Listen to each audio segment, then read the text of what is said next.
Hello, welcome back to Battle Brothers. As always, I'm Jade Star. And I am not a bulgogi hamburger. Oh, man. Let me tell you, that is some delicious goddamn food. If I was, Jade would have eaten me already. Hey, you know, the only thing that's really keeping that from happening is distance, buddy. So how do you feel about orcs? I feel like I've asked this a couple of times before, but, I mean, there's only 7 of them. You have to be depopulating them eventually, right? yeah. They gotta run out of orcs eventually. Although I really don't like this hill that I have started on. I mean, you could just walk up to the top of it, but yeah, standing right at the edge of the hill is not a good place to start. No. And I don't know if the orcs started on, like, the other side of the hill, or if they were already on top of the plateau of it, or whatever. Eventually I came to the decision of, you know what, screw it. They're orcs, they don't have range, they'll run to me, I'll just fight them down here.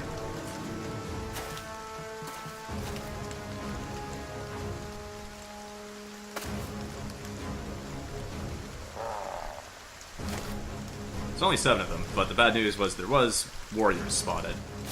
Upside, finally get to hit an orc warrior with a 2-handed warhammer. Yeah, you did mention that in Yeah. an earlier video. I was looking forward to it.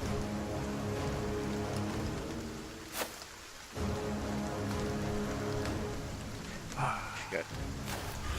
One of your archers got left behind when you were Yeah. NASCARing. It's not NASCARing, we're not going to the left. No, you're totally going to the left, Jade. Well, I mean, we're going backwards, as opposed to... No, we're not going around a center point in a counterclockwise manner. Wait, do NASCARs turn left or right? No, they turn to the left. Yeah, they go counterclockwise. Yeah. Yeah. I don't know. I was just really entertained by the statement that you were not, in fact, going to the left. Well, left from the perspective of the battle lines and my soldiers would be to the top of the screen. Fortunately, this is a video game, which you only have one perspective.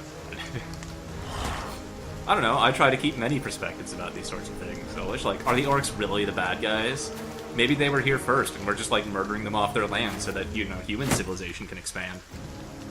Well, considering this is a video game, there's about a 1 in 3 chance, depending on the options you select at the start, that yes, the orcs are the bad guys.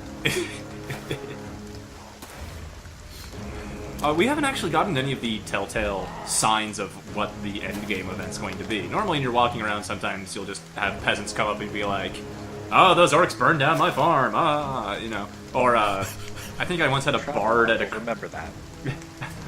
I once had a bard at a crossroads going like, oh, hey, sellswords, oh, well, you'll be in business lately. Rumor is that this, you know, noble spat on this noble's wife in war, blah. Haven't gotten any of those yet, but there's been a lot of goddamn orcs lately. I wonder if you don't specifically select one at the beginning, does it make that decision right away?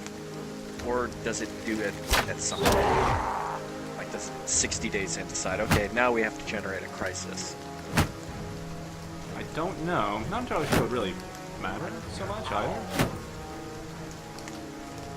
I mean, it would depend in part on whether or not the crisis requires them to, like, generate, I don't know, camps and stuff that you could find and see and say, oh, there's a shitload of orc camps in the Badlands. Right. I wonder if that's going to be an orc crisis.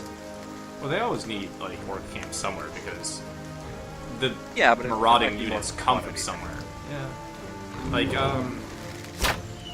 shoot, it was the LP, right? I hope it was the LP, or otherwise I'm confusing the single player game. Where I was chasing some brigands out and saw, like, an orc capital city. Oh, hold on. Can I interrupt you? That Yeah. fucking orc took that headshot like a champ. Oh, yeah, no, it just kind of hurt his helmet a little bit and didn't, you know, do anything to him. I mean, it was an arrow rather than a crossbow, so armor is going to be more effective against it. True. It's just, I've never seen a headshot do so little damage, even to armor. It's got to be one hell of a helmet. Yeah, what is it?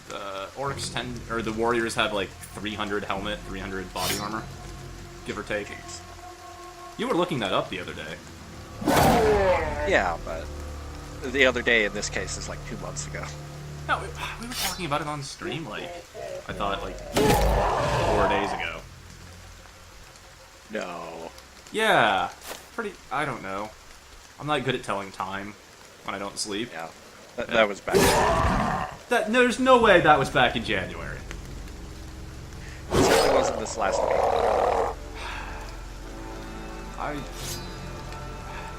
You may be thinking about discussions of AV9 orcs. I mean, all orcs are AV9 orcs. Speaking of, we still don't know where the other AV9 orc is. That's kind of concerning. Maybe he's just taking a very, very circuitous route and he'll come up, charging from behind you. Ah, there he is. Nope. Orcs don't really do the whole flanking thing. And it's not that the AI isn't capable of it. Goblin Wolf Riders, which we haven't seen, are fucking assholes in that respect. Because they have just way too much movement, and will absolutely go completely around your front line and try to hit archers in the back. Well, I think this has to do with the fact that movement is very, very limited in Battle Brothers. And I know I've harped on this before, but when your guys can move a maximum of 4 spaces, Yeah. and the enemies are likewise similarly restricted, the AI can't possibly look at it and go, okay, well, let me just walk around to the back. Right. That can't look like a good option because it's like 2 or 3 turns of movement. Yeah. Although, I for a moment I was confused if you were talking about Battle Brothers Blood Bowl again, because, like, my guys are always limited to 4 movement. What are you talking about? He plays dwarves. I don't have to whisper that. I fucking love dwarves. He's dwarves. Oh, I have not. Fuck off. So, this guy took a pike hit and a 2-handed hammer hit, and that looted scale mail is gone. I think that's the quickest I've ever removed. Hammers are really good against armored units. Yeah. Yeah, no, I mean, if you knew exactly what you were facing and had the ability to customize your loadout, like before you went into the battle, Battle Brothers would be much easier. I mean, you have that to an extent. You can always carry spare gear and swap it in on the map before you get into the fight. Yeah, but you don't always know what you're fighting against, and you don't always know that, okay, well, here's a group of enemies. You have to actually sort of walk up to them to know that, oh, this is, Orc Young and Orc Warriors. I mean, you can always save and check, but... Right. To some extent, that's just a level of information that is unnecessary, or would be just, as you said, too advantageous. I don't know. I've been playing some Into the Breach, which came out recently, and another similar tactical game. And Into the Breach's whole thing is that it provides you complete information. There's almost no randomness in the game whatsoever, in terms of how you respond to the board scenario. Your attacks do a fixed amount of damage, everything has a known effect. About the only randomness has to do with sort of the initial enemy positions. And there's a chance when your buildings take damage that they just don't take damage. So I like that. It makes, compared to something like Battle Brothers, which builds the randomness into it. I gotta interrupt you there. Footwork. Getting our archers away from Orc Warriors. Basically the reason I take footwork on them. Just disengage your soft, squishy people. Because one hit from an Orc Warrior to Mr. Yar is maybe going to kill Mr. Yar. I don't want that. Yeah. But so Battle Brothers has a lot of randomness built in. Every attack has a chance to miss, at least 5%.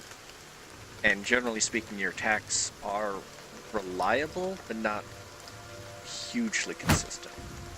Compared to something like XCOM 2, where you can frequently make shots at 90% or 100% as you advance through the game. Oh, okay. You mean Battle Brothers? Yeah, you usually have a good chance to hit in Battle Brothers is probably 75. Like here, I'm swinging at 55. Mm-hmm. Yeah, everybody tends to hit between like 55 and 75 at Battle Brothers. You rarely see 80 or up. That's a really good guy attacking Yeah. with, very advantageous. Or I've been taking a lot of, backstabber on my guys, and then surround somebody. Suddenly it's like, you're being based by 3 extra guys. That's an extra 30% chance to hit you. That's huge. Yeah. And it's especially huge. It would matter less if you were starting with 90% hit chances in the first place. Oh yeah, but because we're starting with kind of mediocre hit chances, adding 30% on top of that is a big difference. Yeah, absolutely. And I mean, it works well for Battle Brothers because all of the incremental adjustments that you're making do add up over time. It's possible for things to go badly. That's sort of opposite. Yeah. Whereas in contrast, something like Into the Breach, you have to have total control because nothing is randomized. Like, you have to know the board state because the battles are never fair. They're always outnumbered, there's always more attacks going out that you have the resources to deal with, even if they have 3 guys. Yeah, the big thing I think in the breach is just constantly being outnumbered. Yeah. And that's the interesting thing about the difficulty settings is the main difference between easy and normal difficulty is 1 enemy. That's all it is. And easy is very easy by comparison. But, yeah, I mean, enough talking about the game that's not going on right now. Right. These Orc Warriors were somewhat more dangerous considering the set of orcs. Yeah. They were just more able to run in and punch stuff, but you took no damage this time. No, Griswold got kind of messed up. He took, 40 HP, 84 armor, and a pierce cheek. I mean, it's very difficult to stop every attack. Yes. Damn, Mojangles with that 500 damage. Well, he hit an Orc Warrior multiple times with a big friggin' hammer. Yeah. Yeah. Alright. I mean, it's good. I like how the team's progressed. We're going to take this salt back home and sell it for money. And I guess Griswold's going to take a few days off. Sell it to Blood Bowl players. Hey, nah, they provide it themselves. I mean, that's where I go to mine my salt, and then I sell it at, like, Cornstat. Yeah. At a 5-bit markup.